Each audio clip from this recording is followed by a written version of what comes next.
দীর্ঘদিন ঘুমিয়েছিল দেশের ফুটবল, যেন একসময় রাজা এখন রাজপ্রাসাদে নেই। আশ্রয়হীন কোনো চৌকাঠে পড়ে থাকা ধূলি ধূসরিত মুকুট। সেই মুকুট একসময় উজ্জ্বল ছিল সালাউদ্দিন, চুন্নু, নান্নু, বাদল কিংবা আসলামদের পায়ের জাদুতে। আলো ঝলমলে ছিল বাংলার মাঠ। 1973 সালে স্বাধীনতার মাত্র 2 বছরের মাথায় আন্তর্জাতিক অঙ্গনে পা রাখে বাংলাদেশ। শুরুটা ছিল কষ্টের, কিন্তু আশার। তারপর ধীরে ধীরে ফুটবল হয়ে ওঠে বাংলার শহরের গ্রামের প্রেরণা। 70 ও 80-র দশকে ঢাকা লিগ ছিল এশিয়ার অন্যতম প্রতিদ্বন্দ্বিতাপূর্ণ লিগ। আবাহনী মোহামেডান শুধু একটি ম্যাচ নয়, ছিল তা জাতির আত্মপরিচয়ের প্রতিচ্ছবি। গ্যালারিতে উপচে পড়া দর্শক, রেডিওতে ম্যাচের ধারাভাষ্য, সেই সময়ের শৈশব যৌবন যেন গাথা ছিল ফুটবলের সুরে। তবে 90-এর দশকের শেষ দিকে এসে ভাটা পড়ে ফুটবলের জনপ্রিয়তায়। গ্যালারিতে দর্শক কমে, আবাহনী মোহামেডান ম্যাচের জৌলস কমতে কমতে নেমে যায়। এভাবে গেল 2 দশক কাটে দেশের ফুটবল। ঠিক এই সময় এসে বাংলার আকাশে ফুটবলের নতুন সূর্য, নাম হামজা দেওয়ান চৌধুরী। তার উপস্থিতিতে আলোকিত দেশের ফুটবলের আনাচে কানাচে। ইংল্যান্ডের ঘাসে বল দৌড়েছেন যিনি, সেই পায়ের ছোঁয়া এবার নামলো বাংলার মাঠে। শেফিল্ড ইউনাইটেডের এই মিডফিল্ডার বাংলাদেশে পা দিয়েই যেন ফুটবল প্রেমীদের মনে নতুন আলো জ্বালিয়ে দিয়েছেন।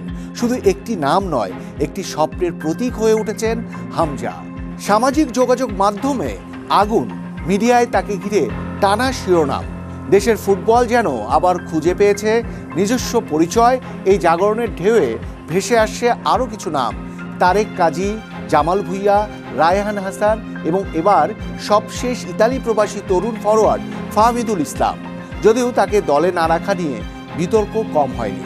কোচের কথা বলে এবারের জন্য পার পেয়েছে বাফুফে।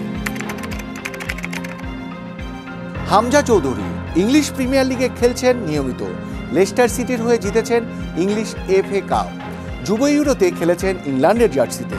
সেই হামজা চৌধুরীর বাংলাদেশ জাতীয় দলে যোগ দেয়া দেশটির ফুটবলে আন্তর্জাতিক এক্সপোজার নিয়ে আসে।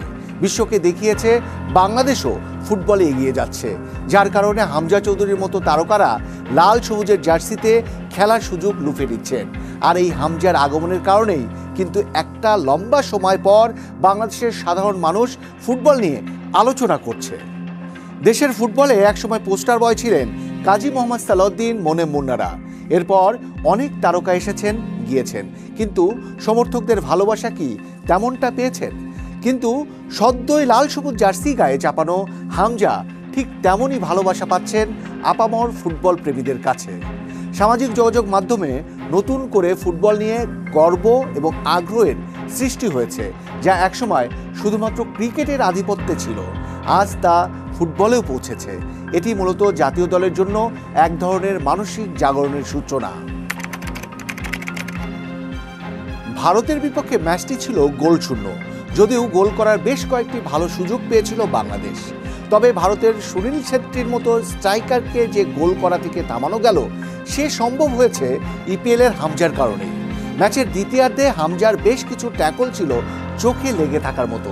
সেই ম্যাচে জয় না পেলেও বাংলাদেশ দলের নতুন মিডফিল্ড জেনারেল হিসেবে হামজার আত্মপ্রকাশ স্বপ্নবাজ করে তুলেছে দেশের ফুটবল সমর্থকদের। বাংলাদেশে তথা পুরো দক্ষিণ এশিয়ার প্রথম ফুটবলার হিসেবে ইংলিশ লিগে খেলা হামজার হাত ধরেই এগিয়ে যাবে দেশের ফুটবল। দর্শক, আজকের আলোচনার বিষয় বাংলাদেশের ফুটবলে উদ্ধারকারী জাহাজ কি হামজা চৌধুরী? এ বিষয়ে আলোচনা করতে নেটিজেন হিসেবে যুক্ত হয়েছেন বাংলাদেশ জাতীয় ফুটবল দলের উইঙ্গার রাকিব হোসেন এবং সিটিজেন হিসেবে আছেন ফর্টিস AFCর প্রেসিডেন্ট শাহিন হাসান। দুজনকে স্বাগত জানাচ্ছি। আমরা রাকিব হাসান, আপনাকে দিয়েই শুরু করতে চাই এই পর্ব। আপনি হামজা চৌধুরীকে তো পেলেন, হামজার বিষয়ে আপনার কেমন কৌতূহল ছিল আর কেমনভাবে সেটা আপনি প্রকাশ করবেন এখন? আসলে হামজা অনেক বড় মাপের একজন প্লেয়ার, কারণ আমি ওর খেলা অনেক আগে থেকে দেখছি যখন লিস্টার সিটিতে খেলে। আমরা ভাবছিলাম সে যখন আসবে কেমন যেন হয়, কিন্তু সে আসার পর থেকে এমন বিহেভিয়ার এবং মাঠে এবং মাঠের বাইরে আমাদের সাথে যেভাবে সে আচরণ করছে এবং আমাদেরকে যে ভুলগুলো আমরা মাঠে করছি এগুলো সবসময় বলতো, সে আমাদের অ্যাপ্রিসিয়েট করতো মাঠে যে তুমি ভালো খেলে পারবা, সবাইকে তার ভুলটা ধরাই দিত। তো তার সাথে খেলতে পেরে আমাদের আসলেও সৌভাগ্য। আমি নিজে সৌভাগ্যবান এবং পুরো টিম তাকে পেয়ে অনেক সৌভাগ্যবান। মানে হামজার মধ্যে আপনি কি দেখলেন? মানে একজন মানে সতীর্থ ফুটবলারের কাছ থেকে যেটা এর আগে দেখে এসেছেন, ইপিএল এ খেলা হামজা যখন সতীর্থ হিসেবে পেলেন মাঠে, তার মধ্যে কি দেখলেন? যেমন আমরা দর্শক হিসেবে পেলাম হামজা চৌধুরী যখন ট্যাকল করতে যেতেন বা দূরে মানে মানে বাংলাদেশের মানে ডিফেন্সে যখন আক্রমণ করতে আসতো ইন্ডিয়ার মানে ফরওয়ার্ডরা, তখন দৌড়িয়ে যেভাবে ট্যাকল করতেন বা ক্লিয়ার করতেন, সেটা আমরা খুব বেশি আগে দেখিনি। মানে হামজার মধ্যে ক্ষিপ্রতা, দৌড়, স্পিড, এটা কেমন দেখলেন? হ্যাঁ, আসলে মাঠে ওর লিডারশিপটা আসলে আসল। কারণ ও মাঠে পিছন থেকে আমাদেরকে যে ডিফেন্স বলেন, অ্যাটাকার এবং সবাইকে যেভাবে লিডারশিপ পিছন থেকে দিছে এটা আসলে অন্যরকম। এবং তার খেলার ধরনও অনেক আলাদা। কারণ আপনারা দেখছেন তার ডিফেন্ডিং সেন্স অনেক ভালো। তারপর তার বল রাখার মতো ক্ষমতা, প্রেসার সিচুয়েশনে যে বলগুলো হোল্ড করছে আমাদের নিচ থেকে বিল্ড আপ করার এবং সবকিছুতেই সে ছিল। এবং আপনি বলেন ডিফেন্ডিং, অ্যাটাকিং সব জায়গায় সে তার উপস্থিতি ছিল। যার কারণে আমাদের খেলাটা ইন্ডিয়ার সাথে অনেক সহজ হয় এবং আমরা ভালো একটা ফুটবল খেলতে পারছি। হামজা চৌধুরী ধরেন আপনার এটা তো ম্যাচের এক ধরনের পার্ট ছিল। অনুশীলন পার্টে কেমন মনে হলো? বা আপনাদের সঙ্গে মানে খেলতে এসে তার তো স্কিল লেভেল অবশ্যই উপরে থাকবে, ইপিএল এ খেলা একজন ফুটবলার। আপনাদের স্কিল নিয়ে তার সন্তুষ্টি বা কেমন প্রতিক্রিয়া ছিল? আসলে তার ভিতরে ওরকম অহংকার অথবা কোনো কিছুই আমরা দেখি নাই। কারণ সে আমাদেরকে ওইটা বুঝতে দেয় না যে সে প্রিমিয়ার লিগে একজন প্লেয়ার। কারণ তার ভিতরে ওরকম কোনো কিছুই ছিল না। এবং সে সবসময় মানে আমাদেরকে অ্যাপ্রিশিয়েট করছে। আমাদেরকে কোনো সময় আমাদেরকে ভুল ওটা বলে নাই। সে বলছে সবসময় আমাদেরকে পিছন থেকে আমরা যেভাবে খেলতেছি ওইটাই কি জানি আরো ভালোভাবে খেলতে পারি। পিছন থেকে ওইটাই সে দিছে, নির্দেশনা দিছে। সবসময় তার সবাইকে বলছে যে তোমরা যা খেলতেছো এইটাই ঠিক আছে। তুমি শুধু মাঠে এইটাই যদি খেলতে পারো ভালো কিছু হবে। এটাই আরকি। কখনো কি তার আচরণের মধ্যে এমন কিছু মনে হয়েছে যে তিনি আসলে বাংলাদেশের জার্সিতে খেলতে নেমে আহ, কিছুটা হতাশা কাজ করছে, এরকম মনে হয়েছে ম্যাচের মধ্যে বা না, অনুশীলন সেশনে? না এরকম কখনোই মনে হয় না। তাকে মাঠে এবং মাঠের বাইরে খুব মানে উজ্জীবিত লাগছিল। কারণ সে সবসময় হাসি খুশি থাকতো। আপনি যা মাঠের বাহিরে বলেন, মাঠের ভিতরে বলেন, প্র্যাকটিস সেশনে বলেন, সবসময় সে হাসি খুশি থাকতো। এমন বিহেভিয়ার করতো আমাদের সাথে যেটা খুব ভালো একটা মানে বন্ধুসুলভ আচরণ করতো সবার সাথে। এটাই আরকি। ফর্টিজ এফসি সভাপতি আছেন শাহিন হাসান। আপনি একটি ক্লাব চালান, পেশাদার লিগের অন্যতম ক্লাব ফর্টিজ এফসি। আপনার দৃষ্টিভঙ্গি থেকে আমরা একটু জানতে চাইবো, হামজা চৌধুরীকে বাংলাদেশের জার্সি গায়ে যে খেললেন একটি ম্যাচ, এবং এই যে হামজা চৌধুরীকে ঘিরে ফুটবলের যে বলা হচ্ছে নতুন বাংলাদেশ, মানে এটা আপনি আপনি আপনার দৃষ্টিভঙ্গিটা কেমন? ধন্যবাদ আপনাকে। অ্যাকচুয়ালি দেখেন হামজার অন্তর্ভুক্তিতে ৯০ এর দশকের ফুটবলে যেরকম একটা আনন্দ বা উন্মাদনা ছিল আমরা কিন্তু ওই জায়গায় ফিরে গিয়েছি। আমরা যদি এবার দেখি আপনার অনলাইনে যতগুলো খেলার ভিউয়ার্স যদি দেখেন প্রত্যেকটা অনেকগুলো অনলাইনে খেলা চলেছে। একটার মধ্যে ভিউয়ার ৫ লাখ ১০ লাখ করে এবং প্রত্যেকটা ফুটবলের মানে নতুন যারা ফুটবল নিয়ে এতদিন কথা বলে নাই ওরা পর্যন্ত ফুটবল নিয়ে কথা বলতেছে। তো আমি মনে করি যে আমাদের এখনই একটা সুযোগ যে হামজার অন্তর্ভুক্তি দেখে আমাদের দেশের ফুটবলটাকে একটা ভালো জায়গায় নিয়ে যাওয়া। লুফে নেওয়ার মতো অনেক কিছু আছে এখান থেকে। ওর মতো একটা প্লেয়ার আসার পরে যেভাবে ফুটবলের একটা জাগরণ শুরু হয়েছে, ওই দিনের ম্যাচ যদি এই ম্যাচটা যদি আমাদের ঘরোয়া মানে আমাদের দেশে হইতো, আমি মনে করি না স্টেডিয়ামে দর্শকের সেই ৯০ দশকের যে একটা দর্শকের জোয়ার ছিল, সেই দর্শকটা অবশ্যই এখানে হইতো। তো এটার জন্য আমরা সৌভাগ্যবান এবং আমি বাফুফের দৃষ্টি আকর্ষণ করে বলব, এখন আমাদের কাছে একটা খুব সহজ হয়ে গেছে হামজার অন্তর্ভুক্তিতে ফুটবলের যে একটা মানে জোয়ার দরকার ছিল, এই জোয়ারটা আমি মনে করি ফিরে পেয়েছি। কিন্তু শাহিন হাসান, সারা বছর তো জাতীয় দলের ফুটবলে অ্যাক্টিভিটিস থাকবে না। বছরে ফিফা উইন্ডোতেই যে কয়েকটি ম্যাচ খেলার সুযোগ পাবে বাংলাদেশ সহ অন্যান্য দেশ। তো সেই জায়গায় দেশের ব্যস্ততা তো ফুটবলের ব্যস্ততা থাকবে লিগ নিয়ে, পেশাদার লিগ লিগ বা অন্যান্য যে লিগ আছে সেখানে যে ক্লাবগুলো অংশ নেয়, তাদের দল গড়ার ব্যাপারেই তো আগ্রহ থাকতে হবে। মানে ভালো দল বা ভালো প্লেয়ারের অন্তর্ভুক্তি, যেটি বলছিলেন যে হামজা চৌধুরীর অন্তর্ভুক্তিতে জাতীয় দলের খেলা দেখার আগ্রহ বাংলাদেশের মানুষের বেড়ে গেছে। তো আপনারা যারা দল চালান, ক্লাব চালান যারা, তারা কি এইভাবে এখন ভাববেন যে কিছু প্লেয়ার, এমন কিছু প্লেয়ার আনবেন লিগে, তাদের কারণে মাঠে যাবে? না, অবশ্যই আমরা তো সেটা চেষ্টা করতেছি। যারা টিম করতেছে সবাই কিন্তু চেষ্টা করতেছে এমন প্লেয়ার আনার জন্য। আপনি যেমন বসুন্ধরা কিংসের দিকে দেখতে পারেন, ওরা ভালো মানের প্লেয়ার আনে। বসুন্ধরার একটা ফ্যান ফলোয়ার ওভাবে বাড়ছে। আমরাও চেষ্টা করতেছি। তো আমাদের দেশের ফুটবলে যেহেতু একটা স্পন্সরশিপ এর ব্যাপার-স্যাপার নাই, ওভাবে আসতেছে না। কিন্তু হামজা আমি মনে করি যে এই জিনিসটা আমাদেরকে খুব সহজ করে দিছে। ভবিষ্যতে আমাদের ক্লাব ফুটবলে ভালো স্পন্সর আসবে, আমরা ভালো প্লেয়ার আনতে পারবো। এবং আমি মনে করি সেটার পাশাপাশি দেখেন শুধু যে ক্লাবগুলি ভালো টিম করলেই হবে তা কিন্তু না। আমি মনে করি যে আমাদের যে জাতীয় টিম, ন্যাশনাল টিমটা আছে বা ন্যাশনাল টিম কাজ করতেছে শুধু লিগের পরেই টিমটা হচ্ছে। প্র্যাকটিস হয়তো শর্ট টাইমে একটা প্র্যাকটিস করে হচ্ছে। কিন্তু আমি মনে করি আমাদের যে নিচের সারির টিমগুলি আছে মানে আন্ডার 18 বা 20 যে টিমগুলি, ওখানে পাইপলাইনটা অনেক শক্তিশালী করতে হবে আমাদের। আমার এটা জাস্ট আমার দৃষ্টিকোণ থেকে আমি মনে করি ওই জায়গায় যদি আমরা খুব শক্তিশালী করতে পারি তাহলে আমরা ন্যাশনাল টিম আরো বেশি ভালো সাপোর্ট দিতে পারবো। এজ লেভেলের বিষয়টা তো ক্লাব ফুটবলেই আসলে ক্লাবগুলোদেরই দায় তৈরি হয়। অন্যান্য দেশে যারা পেশাদার লিগ চালায় তাদের তো এজ লেভেলের ফুটবল তো ক্লাব দলগুলোই করে থাকে।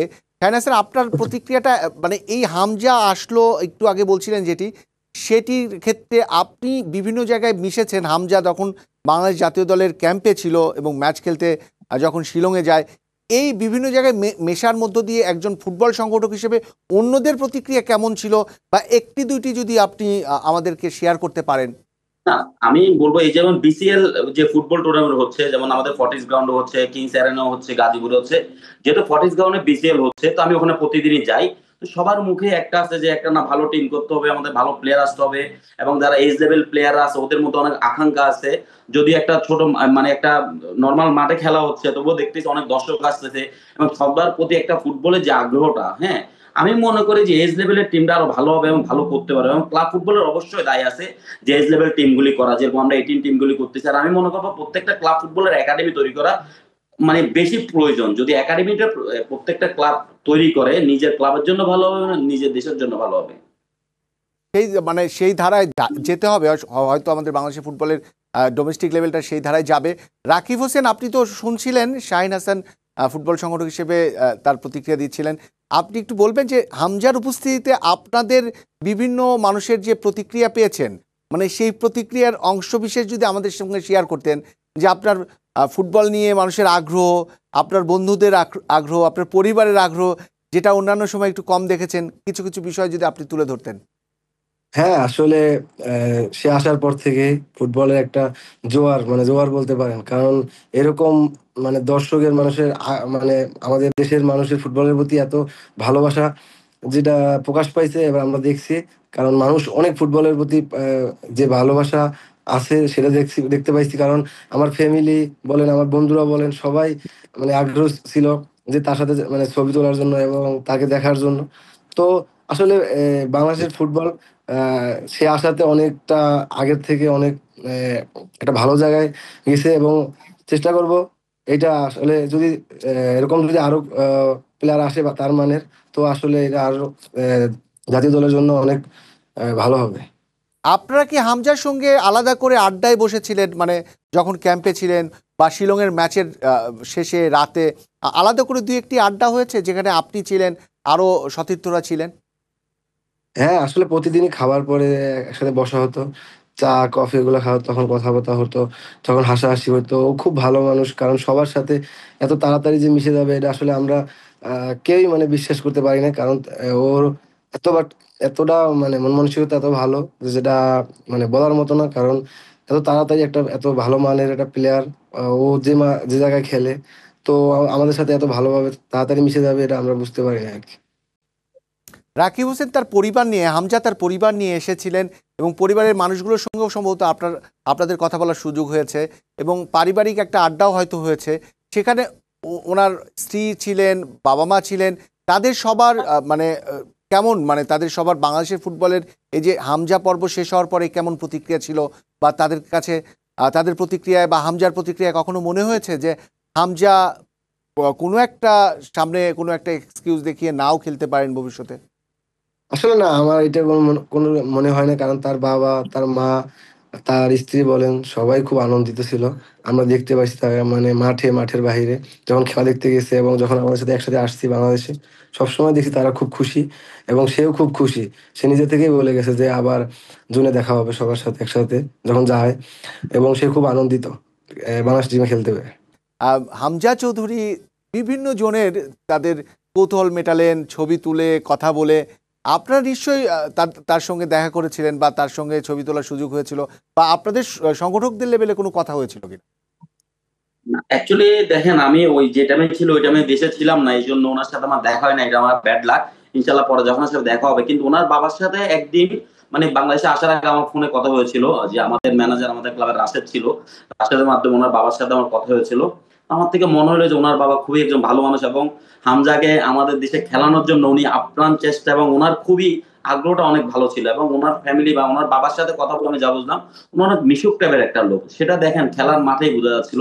হামজা যে নতুন একটা মানে ওর ১ম ম্যাচ অভিষেক হয়েছে এই জিনিসটা কিন্তু আমরা ১ সেকেন্ডের জন্য বুঝতে পারি না যারা আমরা খেলাটা দেখছি। ওর মধ্যে প্রচুর ক্ষিপ্রতা ছিল, খেলার মধ্যে স্মাইল ছিল, প্রেশার জিনিসটা ওর মধ্যে ছিলই না। যেমন দেখেন ওর মার্কিং ছিল কাকে, সুনীল ছেত্রীর মতো একজন প্লেয়ারকে। ওর মধ্যে কোনো ছিল না। সুনীল ছেত্রী হেড করছে, ও ক্লিয়ার করছে, ওভার হাসতেছিল। ওখান থেকে বোঝা যায় যে ও কত বড় মনের একটা প্লেয়ার এবং কত বড় মানুষের একটা প্লেয়ার, বড় মনের একটা প্লেয়ার।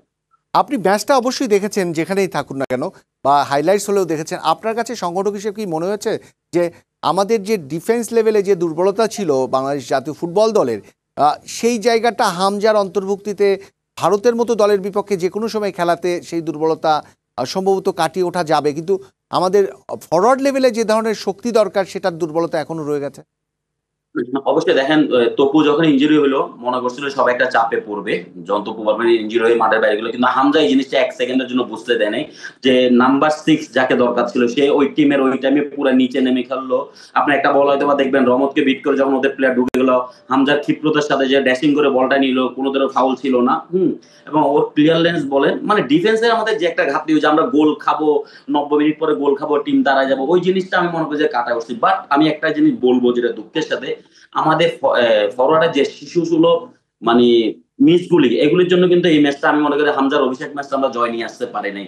মানে যদি আমাদের ফরওয়ার্ডরা যদি আরেকটু ভালো খেলতে পারতো, আরেকটু ফিনিশিং করতে পারতো, আমি মনে করি এই ম্যাচটা হামজার জন্য একটা স্মরণীয় হয়ে থাকতো, আমাদের জন্য একটা স্মরণীয় হয়ে থাকতো। ইন্ডিয়ার সাথে মানে নরমাল ভাবে আমরা ৩টা পয়েন্ট নিয়ে আসার মতো একটা ম্যাচ ছিল। অবশ্যই তাই। রাকিব, আমরা ওখানে যখন ম্যাচটা খেলতে যায় বাংলাদেশ দল, সেখানে অনুশীলন নিয়ে অনেক ধরনের আমরা খবর দেখেছি, যেখানে বলা হয়েছিল একটা টালবাহানা করা হচ্ছে অনুশীলন ভেন্যু দেওয়ার ব্যাপারে। আসলে সেটা কি আপনি তো অবশ্যই সেই অংশটুকু দেখেছেন, কতটুকু আসলে সমালোচনা করার মতো ছিল? ভারতীয় কর্তারা কতটুকু সহযোগিতা করেছে?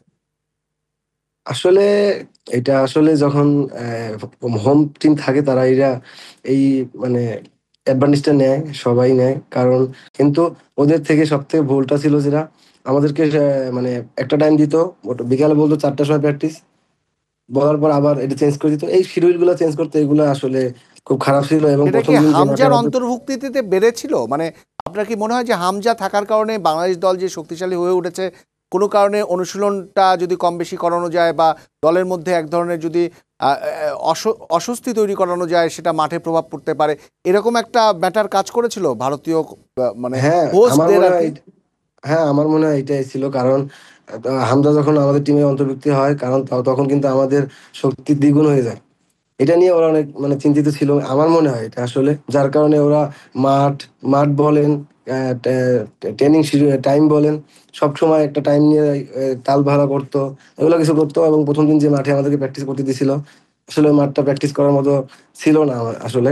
পরে আমাদের ফেডারেশন থেকে অ্যারেঞ্জ করে অন্য মাঠে আমরা ট্রেনিং করি আর কি। আরেকটি বিষয় জানতে চাই রাকিব, যে ওখানে আমরা দেখেছি যে আপনাদের হোটেলে স্থানীয় সমর্থকরা অনেকে এসেছেন আপনাদের সঙ্গে ছবি উঠতে। পাশাপাশি হামজা চৌধুরীর ব্যাপারেই তাদের অনেক বেশি কৌতূহল ছিল। আপনি ভারতীয় দলে যারা ছিলেন, বিশেষ করে একেবারেই পুরনো তাদের স্টার যে সুনীল ছেত্রী খেলেছেন, সুনীল ছেত্রীর আগ্রহ কতটা ছিল হামজা চৌধুরীকে ঘিরে, বা ভারতীয় দলের প্লেয়াররা কতটা হামজা চৌধুরীর ব্যাপারে জানতে চেয়েছে বা হামজা চৌধুরীর সঙ্গে একটা সম্পর্ক স্থাপন করার চেষ্টা করেছে? আসলে খেলার মাঠে তো সবসময় প্রতিপক্ষই থাকে। তো তখন ওরকম ভাবে আগ্রহটা বোঝা যায় না। কিন্তু মাঠের বাহিরে ওদের আপনার কোচ বলেন এবং ওদের টিম ম্যানেজমেন্ট থেকে যখন আমাদের খেলা শেষ হয়, তখন ওর উপর ওকে ওদের ড্রেসিং রুমে নিয়ে যায় এবং তারা ছবি তুলে। অনেক মানে আগ্রহ ছিল তাদের। আমরা শেষ করতে চাই, আমাদের জাতীয় দলের তারকা ফুটবলার রাকিব হোসেন ছিলেন আজকের এই পর্বে এবং সিটিজেন হিসেবে ছিলেন ফুটবল সংগঠক শাহিন হাসান, দুজনকে আবারও অসংখ্য ধন্যবাদ। আমরা আশা করি যে হামজা চৌধুরীর মধ্য দিয়ে আমরা যেটা বলি যে উদ্ধারকারী জাহাজ হামজা, যে কোনো বিপদে হামজা উদ্ধার করে, বা আমরা দেখি যে পানিপথের জার্নিতে সেই উদ্ধারকারী জাহাজ হামজা আমাদের ফুটবলকে উদ্ধার করবে, একটা জায়গায় নিয়ে যাবে। যেটি আলোচনা শুরু হয়েছে সেই আলোচনা থামবে না, বরং বাড়বে ফুটবল নিয়ে। অনেক ধন্যবাদ দুজনকে। সবার আগে দেশ, প্রিয় দর্শক, এতক্ষণ সঙ্গে ছিলাম আব্দুল্লাহ হীরা। প্রতি শনিবার এই সময় নেটিজেন ভার্সেস সিটিজেন অনুষ্ঠান নিয়ে হাজির হব, presented by ready detergent powder. সবাই ভালো থাকুন আর ডিভিসির সঙ্গে থাকুন 24 ঘন্টা।